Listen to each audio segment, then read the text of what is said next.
విద్య జోలికి పోకండి. జగన్ ఆయన సామాజిక వర్గాన్ని పక్కన పెట్టారు. చంద్రబాబు పవన్లో కులాన్ని ఓన్ చేసుకున్నారు. గత అసెంబ్లీ పార్లమెంట్ ఎన్నికల్లో అభ్యర్థులను మార్చడం వల్లే వైసీపీకి పరాజయం పాలైందని మాజీ ఉప ముఖ్యమంత్రి నారాయణస్వామి తెలిపారు. టీడీపీ దాడిలో నష్టపోయిన వెదురుకుప్పం నియోజకవర్గం వైఎస్ఆర్ కాంగ్రెస్ పార్టీ నాయకులకు వైఎస్ జగన్మోహన్ రెడ్డి నష్టపరిహారాన్ని మాజీ ఉప ముఖ్యమంత్రి నారాయణస్వామి చేతుల మీదుగా అందించారు. తిరుపతి ప్రెస్ క్లబ్ లో ఆయన వైసీపీ సహచరులతో కలిసి మీడియాతో మాట్లాడుతూ కూటమి నేతలు చంద్రబాబు పవన్ కళ్యాణ్లు వారి కులాన్ని ఓన్ చేసుకున్నారని, ఇది ఈసారి వారి విజయానికి దోహదపడిందన్నారు. వైసీపీ పాలనలో పేదల పిల్లల కోసం తీసుకొచ్చిన ఇంగ్లీష్ విద్య జోలికి పోవద్దని కూటమి ప్రభుత్వానికి విన్నవించుకున్నారు. లోకేష్ రెడ్ బుక్, చంద్రబాబు పవన్లో ఒకసారి వైసీపీ లీడర్లపై జరుగుతున్న దాడులపై స్పందించారన్నారు. గత వైసీపీలోని ఎస్సీ, ఎస్టీ, బీసీ నాయకులు, కార్యకర్తలపై దాడులు జరుగుతున్నాయని, దీన్ని అరికట్టాలని కోరారు. ప్రభుత్వాలు శాశ్వతం కాదని, మారుతూ ఉంటాయని, దీన్ని ఎన్డీఏ ప్రభుత్వం దృష్టిలో పెట్టుకోవాలన్నారు. విజయ్ కుమార్ ఈయన కారు ధ్వంసం అయింది సార్. ఆయనకు 1 lakh ఇచ్చారు. ఇక్కడ సూరి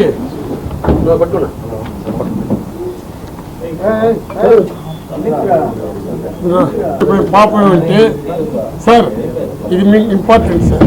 వీళ్ళు చేసిన పాపం ఏమంటే ఆడ కాపులు ఇతరులు సొంతంగా ఓటేసుకోగలిగినారు. అది వాళ్ళు చేసిన పెద్ద పాపం. ఈ విధంగా 40 మందికి ఇచ్చినాం సార్. మొన్న తిరుపతి, చిత్తూరు జిల్లాలో తెలియదు కాబట్టి నేను చెప్పలేదు.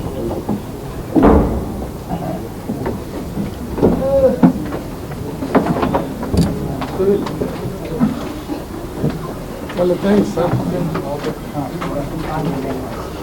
ఆత్మీయ సోదరులైనటువంటి మీకు అందరికి కూడా నేను ప్రత్యేకంగా అభివందనాలు తెలుపుతున్నాను. ఈరోజు ఇక్కడ ప్రెస్ మీట్ పెట్టేదానికి కారణం ఏమంటే, మీరందరూ కూడా విజ్ఞత కలిగిన వాళ్ళే, ప్రతి ఒక్కరు కూడా ఇక్కడ బాగా చదువుకున్న వాళ్ళే. ఒకటి ఆలోచించండి, గెలుపు ఓటములు అనేది సహజంగా ఏ ఎలక్షన్లు పడినా ఒకరు గెలుస్తారు, ఒకరు ఓడతారు. వైఫల్యాల గురించి ఎందుకు ఓడినారు, ఎందుకు గెలిచినారనే ఆలోచన నేను చెప్పదలుచుకోలేదు. కానీ గెలిచినప్పుడు పార్టీ పరంగా ఎవడి నిలబడినా ఓటు ఎక్కువ ఉండే పేదవాడందరూ కూడా ఏ పార్టీకి ఇష్టం ఉంటుందో అది ఓటు ఎక్కువ. అది పేదవాడుని, మహారాజుని, కోటీశ్వరుని వాళ్ళు ఓటు ఉపయోగించుకునేటప్పుడు పేదవాడికి వచ్చే ఓటు హక్కుని ఉపయోగించుకుంటాడు. పార్టీ గెలిచినాక ఒకవేళ ఏదైనా అంటే ఎలక్షన్లు కాబట్టి ప్రతి ఒక్కరు ప్రతి ఎలక్షన్లో ఎవడో ఒకడు ఆ పార్టీలో నిలబడతాడు, ఈ పార్టీలో నిలబడతారు. ఓడిపోయినాక గెలిచిన వాళ్ళు ఓడిపోయిన వాళ్ళు ఓటు వేయలేదని కేవలం ఎక్కువగా 90% వరకు ఎస్సీ, ఎస్టీ, బీసీ, మైనార్టీల పైన, పేదవాళ్ళ పైన పడి వాళ్ళ ఆస్తులు ధ్వంసం చేయటం, వాళ్ళ యొక్క మానభంగాలు చేయటం, చాలామందిని రకరకాలుగా హింసించటం, చంపటం జరిగితే ఇది ప్రజాస్వామ్యమా? దీన్ని ప్రజాస్వామ్యం అంటారా, ప్రజాస్వామ్యాన్ని కూలి చేస్తారనేది మీరు కూడా ఆలోచించాల్సిందిగా మిమ్మల్ని కోరుతున్నాము. నాకు తెలిసి నేను దాదాపు 50 సంవత్సరాలు 48 సంవత్సరాలుగా రాజకీయాల్లో ఉన్నాను. ఎక్కడో 1-2 చిన్న చిన్న పర్సనల్ గ్రెడ్యూటీ ఉంటే ఎక్కడో 1-2 జరిగి ఉంటుందేమో, కానీ ఈ విధంగా జరగటం ఇది ప్రజాస్వామ్యాన్ని కూని చేసినట్టు అనిపిస్తున్నది. ఎందుకు ఈ మాట అంటున్నానో, మీరందరూ కూడా ఒక మానవత్వం ఉన్న మనుషులుగా మనందరూ మాట్లాడాలంటే ఒక తీరు మీరు కూడా గుర్తించాల్సిందిగా కోరి ప్రార్థిస్తున్నాను. ఇప్పుడు మాటికి వైఎస్ఆర్ పార్టీ ఎవరికి ఓటు వేసినామని ఆ క్వశ్చన్లు వేసుకొని తిరిగేదానికన్నా ఇదే ముఖ్యమంత్రి గారు చంద్రబాబు నాయుడు గారు, వారికి అన్నీ తెలుసు. దాదాపు ఇప్పుడు 15 సంవత్సరాలు ముఖ్యమంత్రిగా ఉన్నారు. మళ్ళీ ఆయన్ని ప్రజలు ముఖ్యమంత్రిగా తీసుకున్నారు. ఇంకా 5 సంవత్సరాలు ఆయన ముఖ్యమంత్రిగా పరిపాలించాల. ఈరోజు ఆర్థిక వ్యవస్థ చెల్లాపలు అయిపోయింది, అప్పుల పాలైపోయినాము. నేను ఒక అసెంబ్లీలో ఒక ఎక్స్పీరియన్స్ ఉండే వ్యక్తి, అసెంబ్లీలో నేను చెప్పినటువంటి 6 దాన్ని ఏమంటాము సూపర్ 6 ఒక అసెంబ్లీలో ప్రత్యక్షంగా నేను దాన్ని చేయలేనని చెప్పినప్పుడు ఇదే ఆయన ముఖ్యమంత్రి గారు, ఇప్పుడుండే ముఖ్యమంత్రి గారు, అంతకుముందు ఉండే జగన్మోహన్ రెడ్డి గారిని అప్పులు పాలు చేశాడు, పప్పు బెల్లం పంచినాడు, ఈ విధంగా ఆర్థిక వ్యవస్థను చెల్లాబల్ల చేసేసినాడని చెప్పినటువంటి వ్యక్తి ఎలక్షన్ మేనిఫెస్టో వచ్చినాక జగన్మోహన్ రెడ్డి పెట్టినటువంటి నవరత్నాలు కంటిన్యూ చేస్తాను, అమ్మఒడి అనేదాన్ని వాళ్ళ ఇంట్లో ఎంతమంది ఉండారో అంతమందికి నేను 15,000 ఇస్తాను, 18 ఏళ్ళు పైన 18 నుంచి 60 సంవత్సరాలు నిన్న ప్రతి మహిళలకి నేను 1,500 నెల నెల ఇస్తాను, రైతులకి 20,000 ఇస్తాను. అన్నిటికైనా కూడా ముఖ్యంగా ఆయన మాట్లాడింది ఏమంటే, ఈ విధంగా నేను చేసేదానికి ముందుకు వస్తాను, నేను సంపదని పెంపొందిస్తానని చెప్పి ఈరోజు ఆయనకి ఏ విధంగా డిఫికల్టీ వచ్చిందో నాకు అర్థం కాలేదు. కానీ ఒక కూటమి ఏర్పడినప్పుడు ముగ్గురు కూడా దీనికి బాధ్యులు అవుతారు. ప్రజలకి ఆశ పెట్టారు. జగన్మోహన్ రెడ్డిని ఎవరు కూడా మాకు ఏం చేసినాడని పేదవాడు కులాన్ని, పార్టీని, మతాన్ని చూడకుండా మాకు అన్నీ చేసినాడని ఒక ఆలోచన ఉన్నప్పుడు మాకు ఇంకా వస్తుందని ఒక పేదవాడి యొక్క ఆశ విపరీతంగా పెంచి ఈరోజు పేదవాడికి ఇది నెరవేరుస్తారో నెరవేర్చలేదనే ఆలోచనలో పేదవాళ్ళు పడినప్పుడు దీనికి ఆయన జవాబు చెప్పాలి. కానీ అప్పుల పాలైపోయినాను, నేను చేయలేను, నాకు భయం ఉంది అంటే ఇది ఈ సమాజానికి ఇది మంచిది కాదని నా అభిప్రాయం. రెండోది రెడ్ బుక్ అన్నారు. ఎవరైనా కూడా నిలబడినప్పుడు, ఎలక్షన్ నిలబడినప్పుడు ఏ ఎమ్మెల్యే నిలబడినా ఆ ఎమ్మెల్యేకి కొంతమంది సపోర్ట్ ఉంటారు. ఒకవేళ ఏదైనా తప్పులు చేసినా, ఒకవేళ ఎమ్మెల్యేలు మా బోటు వాళ్ళు మేము ఏమైనా తప్పులు చేసుకున్నా ఎమ్మెల్యే వ్యవస్థ ఉండకూడదు అనుకునేటప్పుడు ఆ ఎమ్మెల్యేగా నిలబడిన వాళ్ళని ఇది మూడో తూరు చెప్తున్నాను, పేదవాళ్ళు కడుపు పైన పడద్దండి, పేదవాళ్ళు ఆర్థికంగా దెబ్బలు తీయద్దండి. ఎమ్మెల్యేగా ఉండే వాళ్ళు మమ్మల్ని కాల్చేయండి, నెక్స్ట్ ఎవరు కూడా ఎలక్షన్లో పోటీ చేయరు. ఆ పని చేస్తే పేదవాళ్ళందరూ సుఖపడతారు కదా. ఇప్పుడు రేపు మళ్ళీ నేను నిలబడతాను, పార్టీ తరఫున నిలబడినప్పుడు పేదవాడు ఓటేస్తాడు, లేదా మీ ఓటు వాళ్ళు కూడా బలంగా ఉండేవాళ్ళు కూడా ఒకరో ఇద్దరు వచ్చి పనులు చేస్తారు. ఇది ప్రజాస్వామ్యాన్ని మనం ముందుకు తీసుకొని పోవాలని ఉండమా, దెబ్బతీయాలని ఉండమా? అన్నిటికైనా మించి జగన్మోహన్ రెడ్డి గారు, నేను పొగిడేది కాదు కానీ మీరు కూడా బాగా ఆలోచించుకోండి. విద్య అనేది లేకపోతే, ఈ విద్య చాలా అవసరం.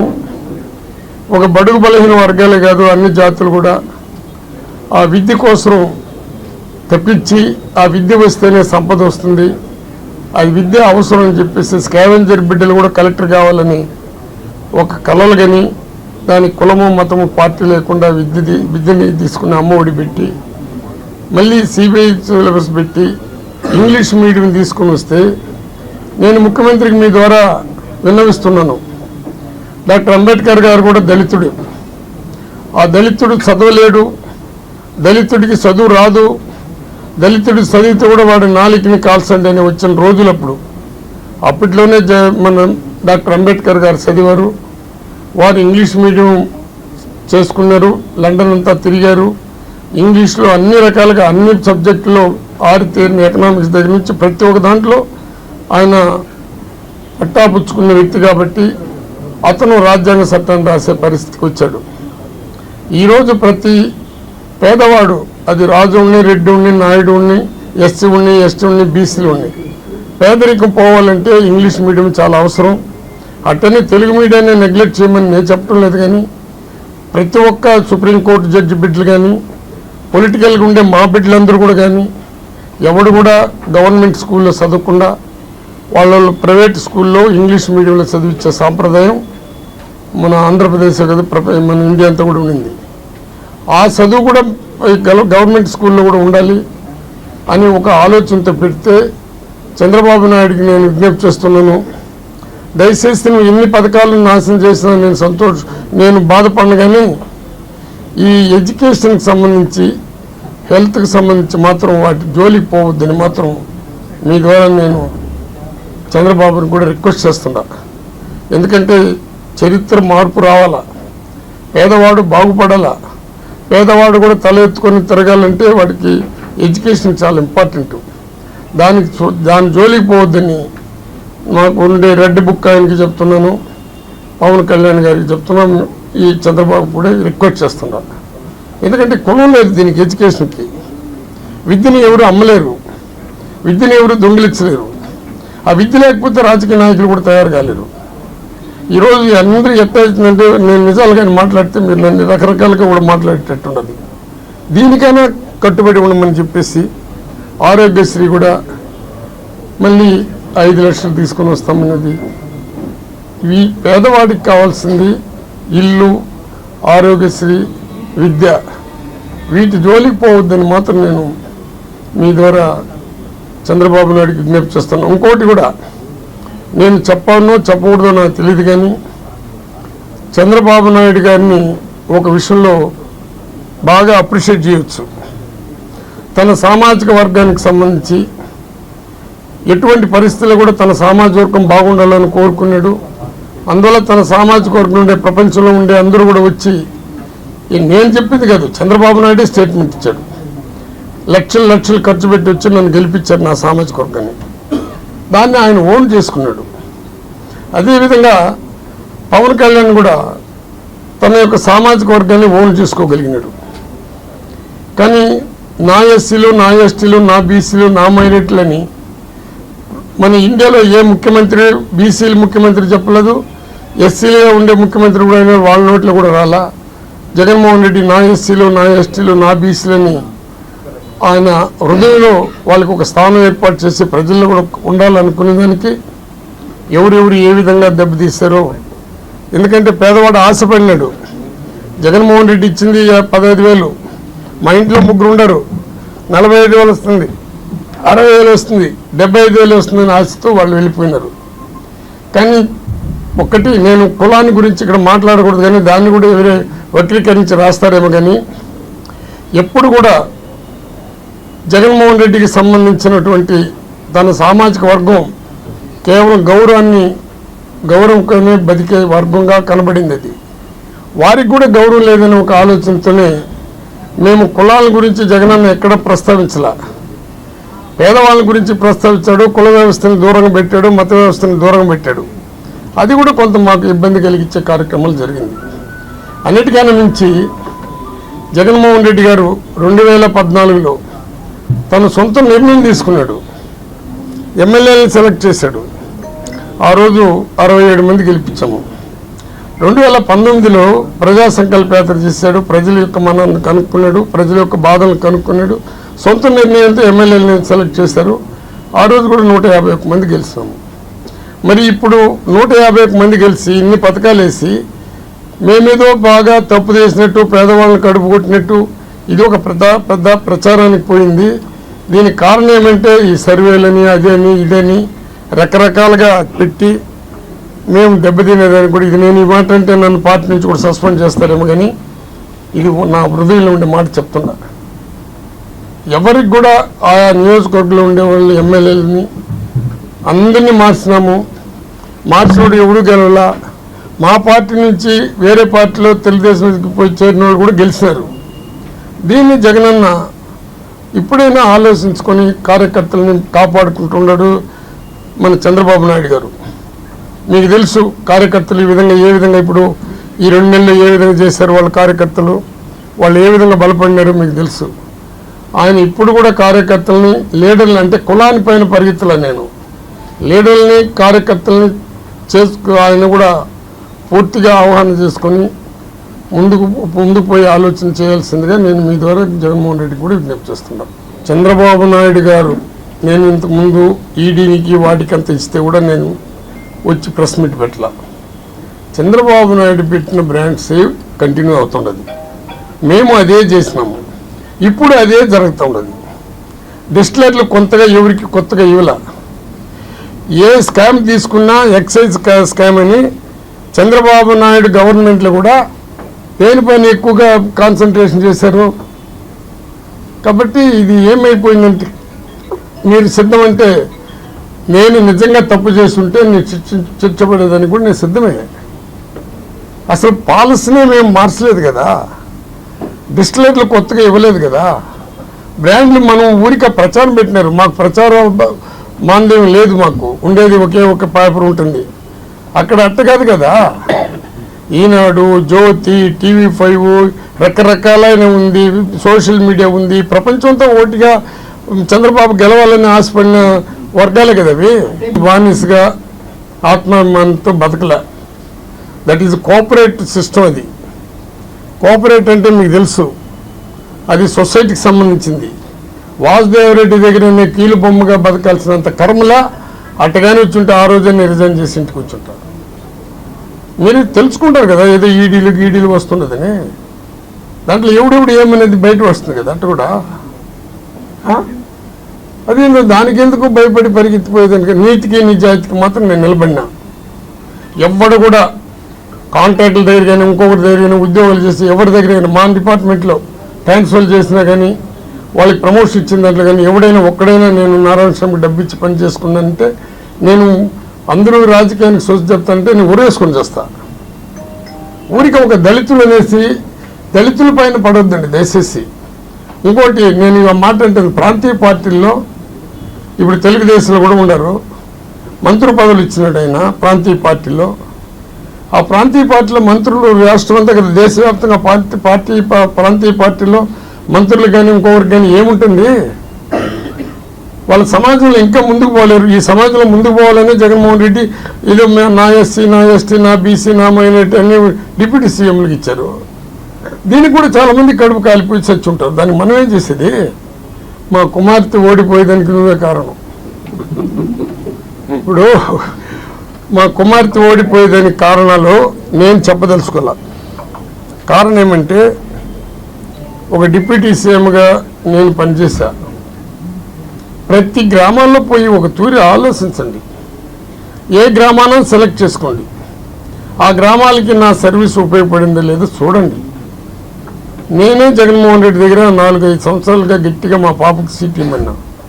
సరే, అది ఏ విధంగా జరిగిందో మీకు తెలుసు. ఎట్టెట్ట పరిగెత్తినామో, వెనక్కి వచ్చినామో, ముందుకు వచ్చినామో మీకు కూడా తెలుసు. అక్కడ నిలబడిన వ్యక్తి కానీ ఎంపీగా నిలబడిన వ్యక్తులు కానీ కనీసం గ్రామాలు తెలుసా వాళ్ళకి? అంతకుముందు ఏ గ్రామానికి సేవ చేశారు వాళ్ళు? ఎంపీ అని ఆయన ఏ గ్రామానికైనా సేవ చేశాడా? ఎమ్మెల్యేగా నిలబడిన ఆయన ఏ గ్రామానికైనా కనబడినాడా? మరి వాళ్ళకి గెలిచేది ఏంది? నువ్వు సర్వీస్ చేసిన మీ పాప ఓడి దానికి రీజన్లు చెప్పంటే ఏమి రీజన్లు చెప్పేది? మా పార్టీలో ఉండి బయటపోయి తెలుగుదేశం నిలబడిన వాళ్ళందరూ గెలిచారు. మరి మా పార్టీలో మేమందరూ కంప్లీట్గా సర్వేలు అంతా మార్చమంటే మార్చాడు పాప. ఆయన మనసు చంపుకొని కూడా చాలా మందిని మార్చాల్సి వచ్చింది. అందరూ ఓడిపోయినారు. దీనికి కారణాలు ఏమంటే ఇంకా మేము వేరే రకంగా చెప్తే లేదు అప్పుడు మీరు 151 గెలిచినట్టు గెలిచినని మీరు క్వశ్చన్ వేస్తారు. రెండోది 5,000 రూపాయలు ప్రతి ఎస్సీ కాలనీలో కావాలంటే అన్ని సామాజిక వర్గం ఉంది మా నియోజకవర్గంలో. ప్రతి ఎస్సీ కాలనీకి పోయి ఏటీఎం కార్డులు మొదలుగా నాకు 2009లో సత్యవేలు అట్నే ఇచ్చాడు చంద్రబాబు నాయుడు. ఇప్పుడు నా నియోజకవర్గానికి అట్నే పంపించాడు. అందరూ కంప్లీట్గా ఈ 5,000 ఇస్తామని వేశారు. ఎవరో ఒక ఆయన హైదరాబాద్ నుంచి కూడా 12 కోట్లు కట్టాలో ఎప్పుడు కడతామని కూడా స్టేట్మెంట్లు ఇస్తున్నాడు. కనీసం 5,000 సేవ చేయాలని వచ్చిన వాళ్ళు 5,000 తిరిగి వాళ్ళకి ఇప్పుడైనా వేసామనండి. గెలిచినారు కదా. ఒకటి మనం చెప్తున్నానండి, రాజకీయాల్లో ఎవరిని టచ్ చేసినా రాజకీయాల్లో పెట్టే ఖర్చులు చూస్తూ ఉంటే రాజకీయంలో ఏ పార్టీ అయినా ఎంత పెట్టినావు ఎంత చేస్తున్నావు అని మాట్లాడే పార్టీలే ఉండదు. కానీ నీతిగా నిజాయితీగా నిలబడి ఓటు వేయకుండా 40 లక్షల రూపాయలు ఖర్చు పెట్టకూడదా దానిపైన కమిషనర్లు ఇస్తూ ఉన్నారు. ఎంతమంది మీ మనస్సాక్షి చెప్పండి? ఎవరు చేస్తున్నారు? వ్యవస్థనే అల్లకల్లోలం చేశారు. సుప్రీంకోర్టు మాట్లాడడానికి లేకపోయింది. ఒకవేళ నేను ఇట్లా స్టేట్మెంట్లు ఇస్తే నాకు ఎవరెవరు తీసుకుని చెప్పు, లేకపోతే నిన్ను ఎత్తి లోపలేస్తానంటారా? నిజాలు మాట్లాడినప్పుడు చాలా కష్టాలు వస్తుంది. నువ్వు చంద్రబాబు దగ్గర నుంచి నోటి నుంచి వచ్చినట్టు ఉండదు. నాకు బంధువులే లేదు, దేశం అంతా నా బంధువులే, పేదవాడు అనేవాడు నా బంధువులేయా. నేను ఇచ్చిన ఉద్యోగాలు కానీ 15,000-20,000 మందికి ఉద్యోగాలు ఇచ్చినప్పటి నుంచి నేను ₹1 తీసుకోకుండా ఆ ఉద్యోగులు తీసుకొచ్చిన వాళ్ళు నాకు ఓటు వేసింటే కూడా నేను పెద్ద మెజార్టీ గెలుచుంటానయ్యా. ప్రజల్ని ఏమార్చినారయ్యా స్వామి. నువ్వు ఇంకోటి చెప్పేది నీకు సీఎం రిలీఫ్ ఫండ్ నా మాదిరి ఏమైనా తెచ్చినాను అడుగు. ఎస్సీ ఎస్టీ బీసీ మైనార్టీలకి ఓసీలకి నేను దేవస్థానం నుంచి మన ఎండోమెంట్ దగ్గర నుంచి 98 గ్రామాలకి ఎస్సీ ఎస్టీ బీసీ మైనార్టీలకి 10 లక్షల రూపాయలు తీసుకుని వచ్చానని చూపించిన. రెండోది ఓసీలకి 22 గ్రామాల్లో 1 కోటి పైన 5 లక్షల లోపల 5 కోట్ల లోపల తీసుకుని వచ్చిన. ఎక్కడ పొరపాటు చేసినాం మనము? క్వశ్చన్లు ఈజీగా చేస్తారు. దళితులు అనేవాడు ఎవడు కూడా వాడు తల ఎత్తుకొని తిరగాల, వాడు కూడా చదువుకోవాలా, వాడు కూడా ఒక కలెక్టర్ అయితే అందరూ దండం పెట్టాలా అనే ఆలోచనతోనే స్కావెంజర్ బిడ్డ కూడా చదువుకోవాలనే ఒక ప్రేమతో ఒక అనురాగంతో జగన్మోహన్ రెడ్డి తీసుకుని వచ్చిన పథకాలు ఇవి. దాన్ని నువ్వు కంటిన్యూ చేస్తావా వదిలేస్తావా అది నీ ఇష్టం. ఎట్ట ఓడినావు అంటే ఇప్పుడు వీళ్ళకి చెప్పు, వీళ్ళిద్దరు ఎక్కడ ఏ గ్రామాన్ని తిరిగినారా? వాళ్ళు అంతకుముందు ఏమైనా సేవ చేసినారని ఓటేశారా? లేదా ఏమార్చేదానికి 5,000 ఇచ్చినారు, 5,000 దానికి భ్రమపడి చేశారా? వ్యవస్థను మీరు పూర్తిగా క్వశ్చన్లు వేసే దాంట్లో చూస్తారు. మీరు కూడా మనస్సాక్షిగా ఆలోచించండి. నువ్వు కూడా ఇప్పుడు నన్ను తిరస్కరించి క్వశ్చన్లు వేస్తున్నావు. ఇవంతా ఆయన అది తెలిసే కదా. మళ్ళీ అదే ఆరో సూపర్ 6 ఇవే కదా సూపర్ 6 వచ్చిందే. నేను మద్యపానాన్ని తగ్గిస్తాను తమ్ముళ్ళు, మీరు కష్టపడి చేస్తూ ఉన్నారు. మీకు ఆ చీఫ్ లిక్కర్ అనేది లేకుండా 2 రూపాయలకి మీకు పెద్ద పెద్ద కోటీలు తాగేది అంతా సప్లై చేస్తాను. ఇప్పుడు 2 నెలలు అయింది. ఏం సప్లై చేసినారు? ప్రచారంలో వాళ్ళకి మించిన వాళ్ళు నీకు మించిన వాళ్ళు లేరు తమ్ముడు. మేము ప్రచారం చేసుకోలేకపోయినాం కాబట్టి మేము దెబ్బతింటున్నాము. జగన్మోహన్ రెడ్డి వచ్చి పేదవాడికి ఇంగ్లీష్ మీడియం పెట్టింది తప్ప, పేదవాడికి అమ్మఒడి పెట్టింది తప్ప, డోక్రా లోన్లు తోసింది తప్ప, రైతులకు 12,500 13,000 వేసింది తప్ప, అది సెంట్రల్ గవర్నమెంట్ కూడా కలుపుకొని ఏం తప్ప భూ సర్వే చేసినారని ల్యాండ్ టైటిలింగ్ అని పెట్టి అని 5 రోజుల్లో ప్రచారం చేశారు. మరి ఇప్పుడు చంద్రబాబు నాయుడు ఏం డెసిషన్ తీసుకున్నాడు? మరి ఆయన రీసర్వే చేసేదానికి మళ్ళీ ఫోటోలు పెట్టేదానికి రెడీ అయిపోయినాడు కదా. నిన్నే ఓపెన్గా మాట్లాడినాడు కదా. మీరు తప్పుడు ప్రచారాలు చేసి పేదవాడు ఎదుగుదలని, పేదవాడు పైకి వచ్చేది ఓర్చుకోలేని ప్రతి వ్యక్తులు ఓటేయి ఈరోజు మా గవర్నమెంట్ని తోసేస్తారయ్యా. ఇప్పుడు ఒకటి వెరీ గుడ్, నేను ఐఎమ్ నాట్ సపోర్టింగ్ ఎనీవన్. ఎవరు తప్పు చేసినా నేను తప్పు చేసినా నేను ఇంతకుముందే చెప్పినాను. కానీ ఒకటి మాత్రం నేర్చుకోండి. ఆర్డీఓ ఆఫీస్ని తగలబెట్టినారు, దానికి డీజీపీని ఫ్లైట్లోనే పంపించారు, సపరేట్ ఫ్లైట్ ఇచ్చి. అక్కడ రికార్డు లేకపోతే ఆర్డీఓ ఆఫీస్ ఉంటుంది కదా, ఆర్డీఓ ఆఫీస్ లేకపోతే ఎంఆర్ఓ ఆఫీస్ ఉంటుంది కదా, ఈ రెండిట్లో లేకపోతే ఆన్లైన్లో ఉంటుంది కదా. ఇది కూడా జనాలు తప్పు రైట్ అనేది తేలిస్తే మళ్ళీ ఎవరైనా కూడా జవాబు చెప్తాం కదా. అంటే తెలుగుదేశం పరిపాలన 14 సంవత్సరాలు ఎవ్వరు కూడా చిన్న తప్పు చేయకుండా, ఏలాంటి పొరపాట్లు చేయకుండా నీతికి నిజాయితీకి నిలబడి, రామారావుని కూడా నీతిగా నిజాయితీగా దించేసి, మళ్ళీ మోడీని నర్రూపరాక్షసుడిని చెప్పి దిగిపోమని, మళ్ళీ పవన్ కళ్యాణ్ గలీజ్గా మాట్లాడి, మళ్ళీ ఈ పదవి కోసం మళ్ళీ ముగ్గురితో కలిసి మళ్ళీ రాజకీయం తీసుకొని వచ్చి ఇట్లా మాట్లాడితే రేపు తెల్లారికంతా నా ఇండ్లు కొట్టే పరిస్థితి స్టార్ట్ చేస్తారు. నాది ప్రచారం ఏం చేసింది? దాన్ని కలిశారు. ఎందుకు నేను ఎప్పుడైనా నా నియోజకవర్గంలో ఎస్సీ ఎస్టీ కేసు పెట్టి ఉండనేమో అడగండి. ఎవరిపైన దౌర్జన్యం చేసి రెండు వర్గాలు చేసినామని అడగండి. అక్కడ కూడా మనం సామాజిక వర్గానికి సంబంధించిన వాళ్ళే నన్ను ఒకసారి సమితి ప్రెసిడెంట్గా చేశారు, నా ఇల్లే నన్ను సమితి ప్రెసిడెంట్ చేశారు. నాకేమో వాళ్ళపైన కస. పేదరికంలో ఉండేప్పుడు ఏ కాస్ట్ అయినా వాళ్ళతో సపోర్ట్ చేసేదానికి ఉన్నాము. ఇది చూపించినట్లే ఎక్కువ పనులు చూపించే వాళ్ళకి తెలియదా? మీకేం తెలియదు సరిదా? నన్ను ఓడించాలంటే 2009లో సత్యవేళ్ళు ఏ విధంగా చేశాడో చంద్రబాబు నాయుడు అదే పని ఇప్పుడు ఇక్కడ చేశాడు. పోనీ వాళ్ళు ఎవరైనా తీసుకుని వచ్చి టికెట్లు ఇచ్చినాడు ఇక్కడ? ఫలాని వ్యక్తులను వాళ్ళు యా ఊర్లో పోయి సర్వీస్ చేశారు. అట్టెత్తుకుంటే 70% జగన్మోహన్ రెడ్డి చంద్రబాబు నాయుడు ఇచ్చిందంతా ఎన్ఆర్ఐ వాళ్ళకి ఇచ్చాడు. నేను అప్పుడే చెప్పిన ఎవరు నిలబడినా డబ్బులు అంటారని చెప్పేసినాను కదా. నా ఆత్మసాక్షిగా చెప్పాలంటే పేదవాడు ఎదుగుదలను చూసి ఓర్చుకోలేకుండా కోటీసులంతా ఓటైనారు, పెత్తందారులు అన్నారు. వ్యవస్థలో మేము వాలంటరీ వ్యవస్థ పెట్టినామని, లీడర్లకంతా మర్యాద ఇవ్వలేదని, గౌరవం ఇవ్వలేదని, లీడర్లను దూరంగా పెట్టినామని, అది కూడా ఒక నెపం తీసుకుని వచ్చి చంద్రబాబు ఏ విధంగా ప్రచారం చేశాడు. చంద్రబాబు మాదిరిగా కార్యకర్తలను కాపాడుకునే పరిస్థితి మీకు లేదు కదని మాట్లాడినారు వైఎస్ఆర్ పార్టీ వాళ్ళు కూడా. అంతేగాని నీకు ఎదుగుదలను చూసి ఎవరు మీ ఇంటికాడ మా అమ్మ సాధ్యం చేస్తున్నది, నువ్వు చదివిస్తూ ఉండవు, నీ బిడ్డల్ని షూ అది వేసుకొని పోతున్నది. మా అమ్మ ఎస్సీ, అసలు అట్టే ఎత్తుకుంటే మళ్ళీ చెప్తాను, మా అమ్మ ఏమని నా బిడ్డ ఎప్పుడు చదువుకోపోతాడు అనుకునింది. నీ కొడుకు ఇంగ్లీష్ చదివి ఇంగ్లాండ్కి పోయినాడు, నా బిడ్డ ఇంగ్లీష్ కూడా చదవలేదు, ఎప్పుడు చదువుకుపోతాడు బాధపడుతుంది. ఆ బాధను తీర్చాలని జగన్మోహన్ రెడ్డి స్టార్ట్ చేశాడు. నువ్వు నేను గడప గడప ప్రోగ్రాం పోయినా, దాంట్లో ఆయన పేరు మాలేదు, రమానాయుడు అనుకుంటా, ఆయన ఉండుకొని మన వెంకటరెడ్డిని మాతో కూడా వచ్చాడు. ఏం మాట్లాడతావు నువ్వు, ఎవడు వేస్తాడు మీకు ఓటు అన్నాడు. తీవ్రంగా పడిపోయింది జగడాలు, ఇదేం కర్మ, మనం వస్తే జగడాలు పడిపోయిందని మళ్ళీ నా పైన పెడతారని పరిగెత్తిన. వాస్తవాలు చెప్తున్నాను తమ్ముడు. పోతే ఏమంటే వాళ్ళ భార్య గబగబని వచ్చింది, అన్న ఆయన తిక్కలోడు వదిలేనానింది. నేను గమనించకుండా మీకు ఏమేమి పడలేదు మా అన్న, దైవ సాక్షిగా ఇది జరిగింది చెప్తున్నా, పేటనత్వం పేరు కూడా చెప్తున్నా. ఏమేం పడలేదమ్మన్నా, అమ్మ మాకు అమ్మఒడి పడింది, మా మామకి పెన్షన్ వచ్చింది, మాకు రైతు భరోసా ఇచ్చారు, ఇప్పుడు మా గ్రూప్ లోన్లు తోసారినా బాగానే ఉండింది నానింది ఆమె. దానికి ఏమనాలి ఆయన అంటే ఆ మాట అంతే, అది వికారంగా ఉంటుంది. మనకు పడింది చెప్పొద్దే, మనకు 2 ఎకరాలు ఉండదు, మిషన్ ఉండదు.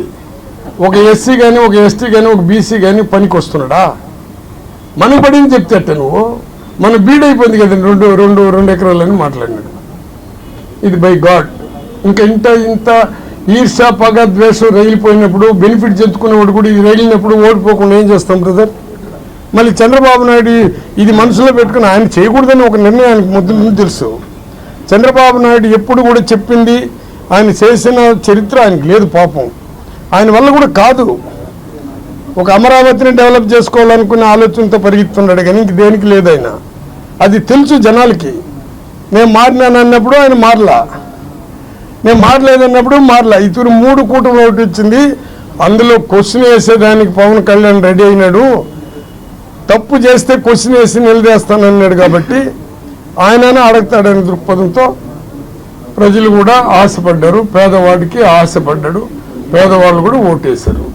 మైన్స్ అంతా మొదటి నుంచి కూడా 33 మైన్లు ఉంటే అది కంప్లీట్గా మన చంద్రబాబు నాయుడు సామాజిక వర్గానికి సంబంధించినది ఉండాలి.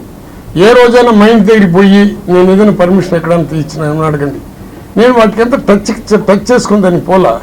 ఒకవేళ మన ప్రభుత్వం వచ్చినప్పుడు కూడా 5 మంది 6 మంది 10 మందికి ఏమైనా ఇచ్చినారేమో అది కూడా నాకు తెలియదు. నువ్వు తెలియకుండా పోతే నువ్వెట్ట మంత్రి అంటావు, ఇంక దానికి నేను జవాబు చెప్పాల్సిన అవసరం లేదు.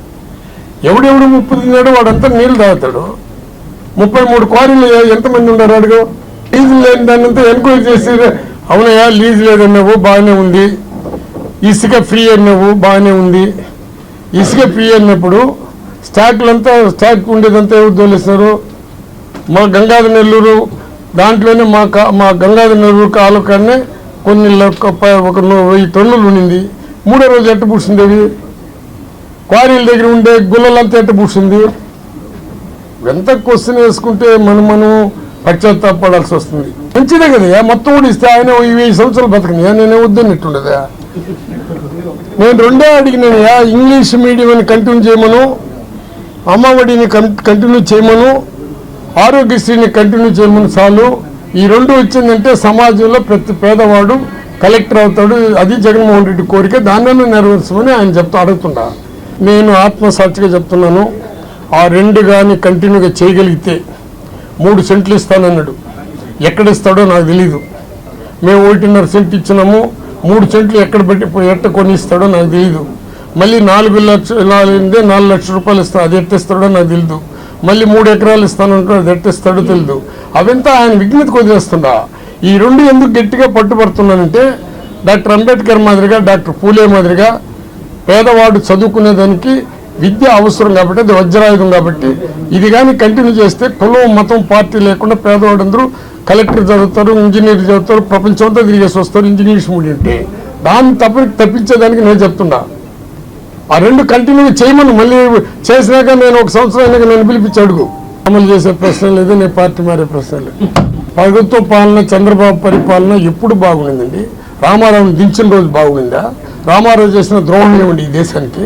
రామారావు 2 రూపాయలు బియ్యం పెట్టిన ద్రోహమా?